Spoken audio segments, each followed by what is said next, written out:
Welcome to Lancashire Fire and Rescue's first podcast series, Out of the Ashes, Stories from Lancashire. In this episode, we'll be talking to Paul O'Brien, who had a serious house fire back in 2021. Paul's house fire was started by a disposable barbecue which had been placed in a wheelie bin after use. In the early hours of the following day, the ashes, which had continued to smoulder, reignited and the fire spread from the bin to the fence, his car and his house. We attend almost 100 fires a year involving barbecues, and the waste from these items can remain hot enough to cause a fire for far longer than people realise. The safe disposal of hot waste is extremely important. If in any doubt, douse with water or tip it into a metal container in a safe place and ensure the contents are fully extinguished before ultimately disposing of it. Paul, thank you for taking the time to talk to us. How are you? I'm good, thanks. I'm good. Good. Do you want to first describe to the listeners what was happening on the day of your incident? Sure. It was when England were in the World Cup and we were playing Russia and it was midday. So some friends of mine come around for a barbecue. So we had a little disposable barbecue, and during the half-time of the football game, about 1 o'clock, we put some burgers on the barbecue. So we finished the burgers, we had them watch the football, and the barbecue was out for about 1:30 in the afternoon. After our friends went home, so the kids come back from playing, we played in the garden, and then about 11 o'clock at night, we packed away all the garden, put the rubbish in the bins. I picked up the disposable barbecue, which had been out since 2 o'clock, so like 8 hours ago. Just picked it up my hands, it was freezing cold, and put it in the bin, like we've done hundreds of times before. Packed up the garden, went in, watched a bit of TV till about 12, went to bed. And that was a standard, normal day. What was the weather like on that day? Can you remember if it was hot? It was a lovely day. It was a really nice warm day. The kids were playing in the hot tub. The windows were open at night where it was so warm. So, as you've gone to bed, what happened from that point? Did the smoke alarm go off? Because we said, it spread. No, it was odd. We went to bed about midnight, and then at 5 in the morning, we just heard banging on the front door. I was like, what the hell was that? So then we sat up, and as my girlfriend opened her eyes, she started screaming. And I was like, what's going on? And the whole house was orange.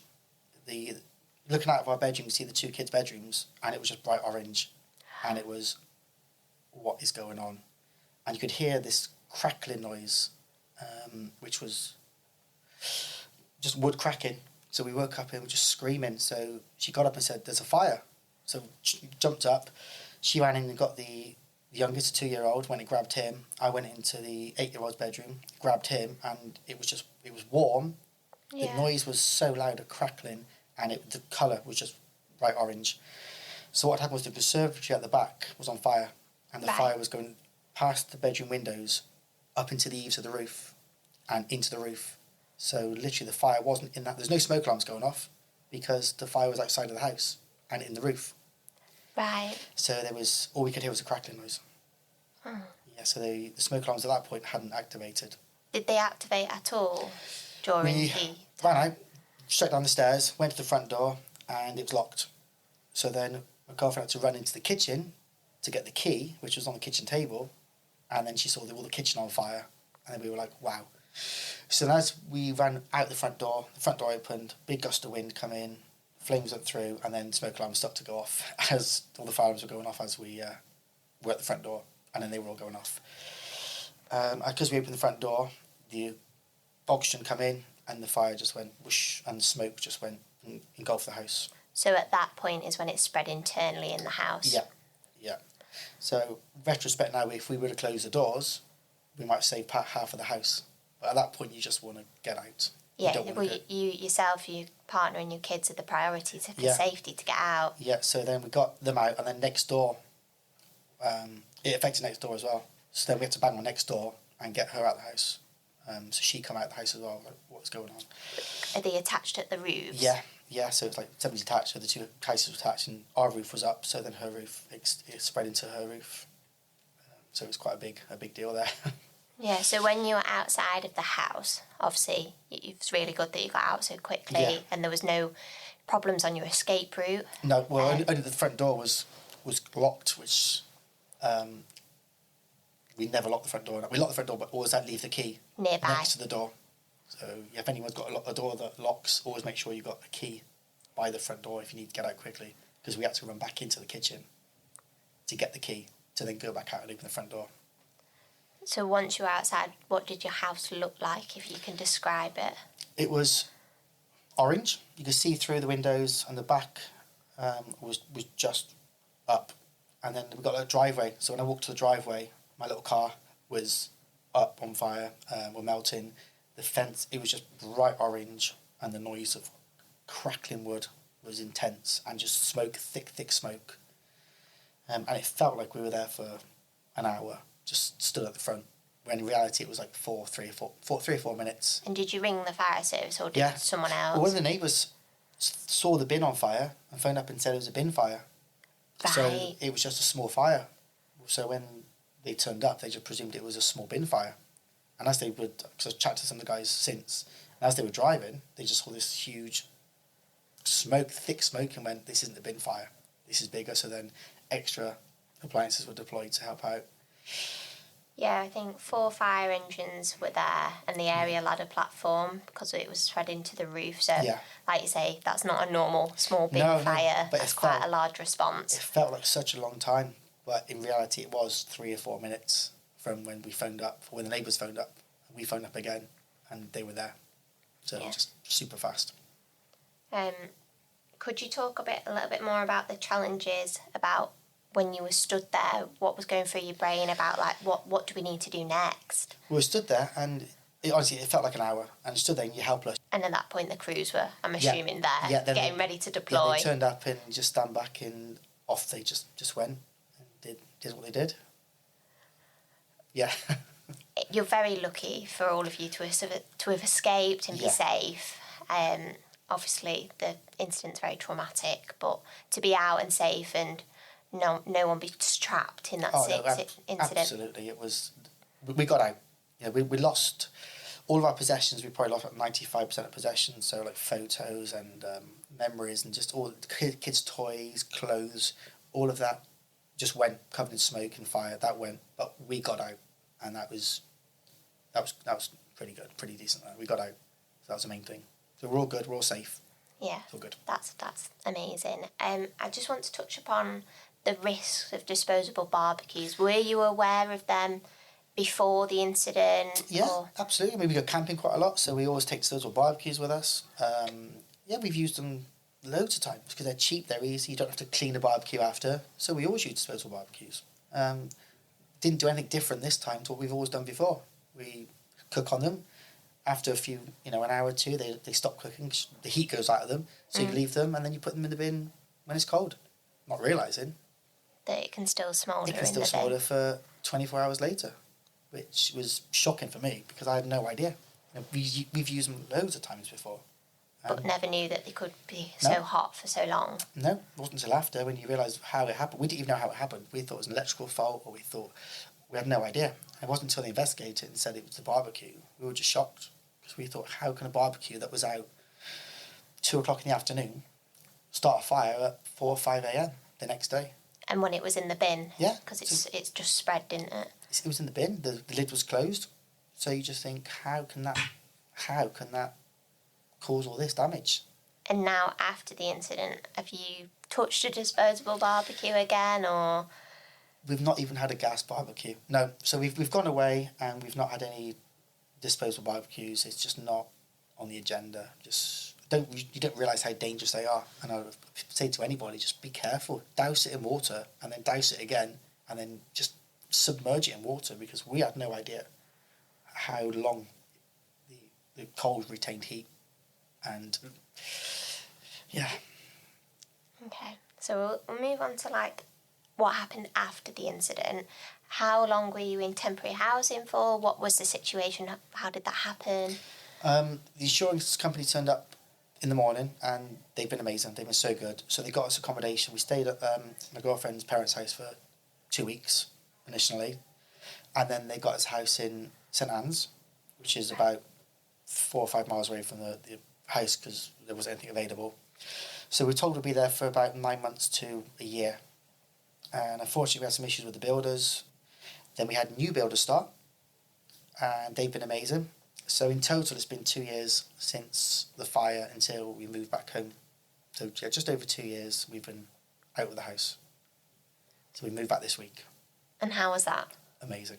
Does it feel strange to be back in the house after such a long time? Yeah, we've changed the kids' rooms around a lot, and we've knocked the wall down downstairs, so the house looks different. So it's not the so when they went back, they weren't in the same bedrooms. Your little ones. Yes, we swapped their rooms over and just turned it around a bit and decorated totally different. But even now, like the other night, I was in bed and you just look through the door and you see the kids' bedrooms. You have a little bit of a flashback. So that was a bit odd. I've not had that before, so that was a bit weird. I'm sure that'd be okay eventually. That was just a bit. Over time, it would probably because you're back in the same surroundings and not knowing what to do. But the kids look as if they're good with it. They're cool. They're over it, which is amazing. So, do you want to touch upon about how it affected yourself, your girlfriend, your children, like emotionally? How did they cope with it at the time? Because obviously they were so little. Yeah, my eldest was 8 and the youngest was 2. So it was quite hard on them because they lost everything. So their toys, their clothes, everything that they had was gone. So obviously when you're 2 years old, you have a little security blanket, you have security toys. He didn't have anything as blanket. He didn't have anything. So we had to literally start from scratch, just buy everything again. And then he was asking for his toys. And we were like, well, we've got you new toys. He said, no, but I want my old toys. So that was hard to explain to them that those toys had gone. Yeah. So we were giving them to another boy that needs them. You've got these new toys now. So that was a bit difficult. The 8-year-old was a bit quiet for a while and a bit reserved, but he's come out of his shell a few months after. Right. So he's 10 now and he's doing great. The 4-year-old is doing great as well. So I think that time period of 2 years worked in our favour. Yeah, it's quite a long time for them to process the incident and then to go back to the house. It's a long period of, like you say, development and growth. Yeah, so in a way it was a pain because we weren't home for 2 years. But for the kids' mental health, it was probably a good thing that they weren't rushed back in again. They got time to build new memories and then go back and brand new house. I was going to say, and probably that if it doesn't look the same to them inside will help realise it's a new home and everything's going to be okay. Yeah, I mean, when we first went in there, all the carpets were in there, the walls were just white, it was a brand new house. So the kids went in there and they were just screaming with delight because it was a brand new big house with carpet, no beds or anything in there. Oh, I bet they thought it was a big play area. They loved it. So we're like, this is your room, this is your house, and they were dead excited about it. So the other side we've come out is it's good. The kids are enjoying it, and it's... Because you'll never forget that experience, will you, now that you've seen them so excited to be back? No, that's what I focus on. So hopefully the memories of the fire will fade quite a bit now, and the new memories they'll make in the house will be good. So knowing what you know now, what would you have done differently back in 2021? Probably the disposable barbecue was just... You just think you think you've done it right. You think you're responsible. When I was 45 at the time, you think you know how to fire a barbecue. You think you've done the right thing. You think the barbecue's been out for 10 hours and you put it in the bin, you think that's fine. So we've obviously not had a barbecue since. But if we were to have a disposable barbecue, or friends have disposable barbecues, you would say, put it in a bucket of water and just leave it. Leave it for a day. As long as possible. Just leave. If it doesn't need to be put in the bin, just leave it for a day. Let it just soak. Make sure everything's out. Anything with hot coals, like fire pits, disposable barbecues, anything with coals, put water on it and make sure that they're out. Because we thought we did. I thought they were out, and they weren't. And we lost everything because of it. So that's the big thing I would say is for anything with hot coals, hot barbecues, fire pits, disposable barbecues, dice it in water. Yeah, make sure it's completely out before moving don't guess. it. Don't guess, because I picked mine up and it was cold. The actual tray was cold. To touch. Yeah, so I picked it up. You shake it up, put it in the bin. We've done hundreds of times before, and there was obviously one little rogue ember in there that wasn't out. They just smouldered and spread from a bin to your fence. Hundreds of £1,000 worth of damage just for this £2 barbecue. It's not worth it, is it? No, so have a picnic. Pack a picnic. Pack a picnic. So moving on from that. Like, it's very Yeah. good that you were safe, you've moved back into your house, you're making Yeah. new memories with the children. Yeah. The very unique story to yours is that you've now are one of our on-call firefighters at Lytham. On-call firefighters respond to emergencies in their communities from either home or work. How does it feel to be part of the service? It feels good. It feels as if I'm giving something back after what happened. I did apply actually before the fire. I applied a couple of years before. Obviously, we had the youngest, so I paused the recruitment. And then during the recruitment process, the fire happened. But then because we had to move house, I wasn't able to continue with the recruitment because I wasn't in the area near the station. Did the course, and then had to wait until I could actually start at the station before we moved back to Lytham, which was a year later. So I got to a point where I just thought, do I just give up? Do I just say, I'm done with this? But then I thought what had happened, I just thought, I can't give up now. So I continued, and then a year later, did the recruits course, got in, and been at Lytham Fire Station for a year and a half now. And I've been to a few house fires since. Yeah. So that was quite odd, actually being on the other side of it. We turned up to this house fire, and obviously the roof was on fire. And we turned up and we thought, right, this is it.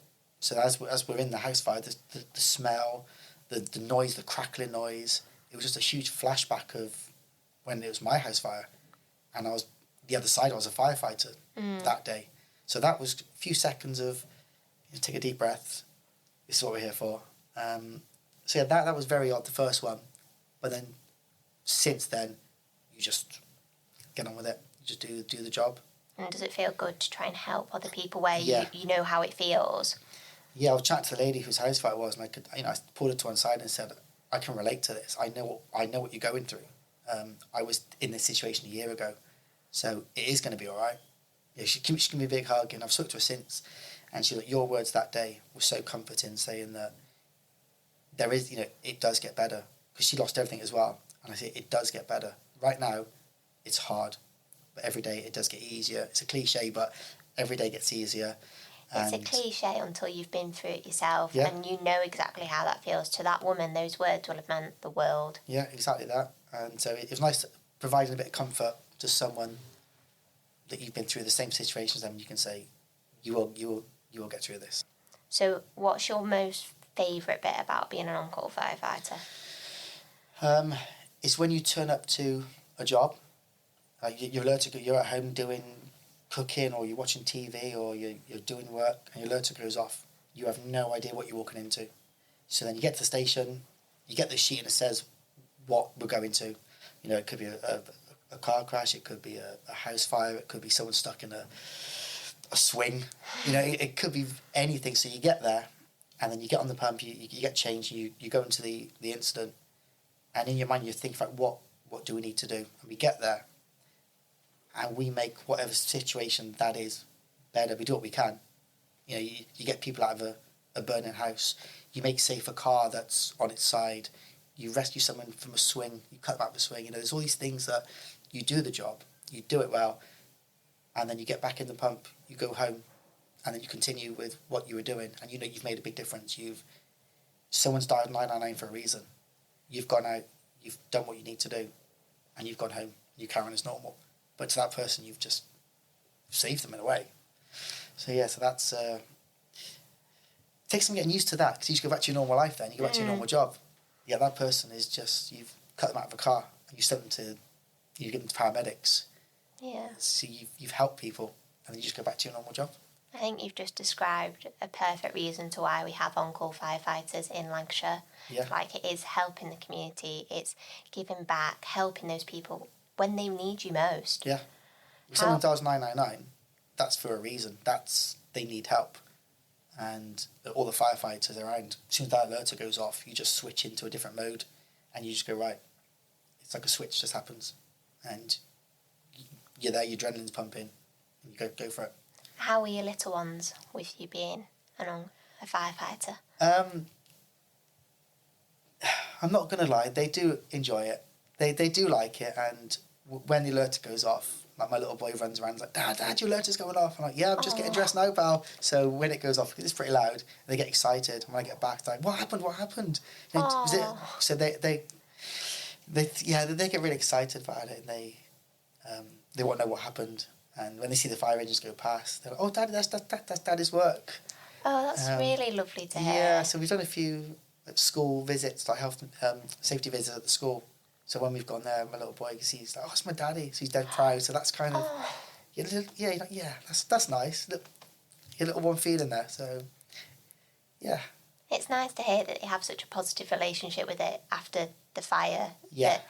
That, you could have had some mental, emotional issues, but to say that they're proud of you, that's... Probably do somewhere, but... if they're proud of you and they like seeing the fire engines, that's... Yeah, definitely, yeah. So I think we can come to an end. What is the biggest takeaway you want people that are listening today to take? It's to really raise awareness of disposable barbecues. I mean, I've said this many times to a lot of friends already, is if you're going to have a disposable barbecue, keep it safe. Don't put it on grass, because the grass will catch fire. We lived in Green a couple of years ago, someone put a disposable barbecue on the grass and it all went up. So if you are going to use a disposable barbecue, use it safely. And when you finish with it, douse it with water, keep it doused with water, and just keep it doused with water for a day. Don't take a risk. And just be aware that those things stay hot for a long, long time. I thought I knew how long they stayed hot for. I was wrong. They stay hot for a long time. So submerge it in water and keep it in water for as long as you can. Thank you for taking the time to share your story today. Remember to take extra care when using barbecues. Always keep a bucket of water or garden hose nearby in case of emergency, because you'll never know when you might need it. And please ensure that the fire is fully extinguished and cold before discarding a disposable barbecue. For more information about barbecues, please head to our website on www.lancsfirerescue.org.uk/BBQ. And if you'd like to know more about becoming an on-call firefighter, visit lancsfirerescue.org.uk/on-call. Both website links will be in our episode notes. And remember, if you liked our episode, please like and subscribe, and let's make Lancashire safer together.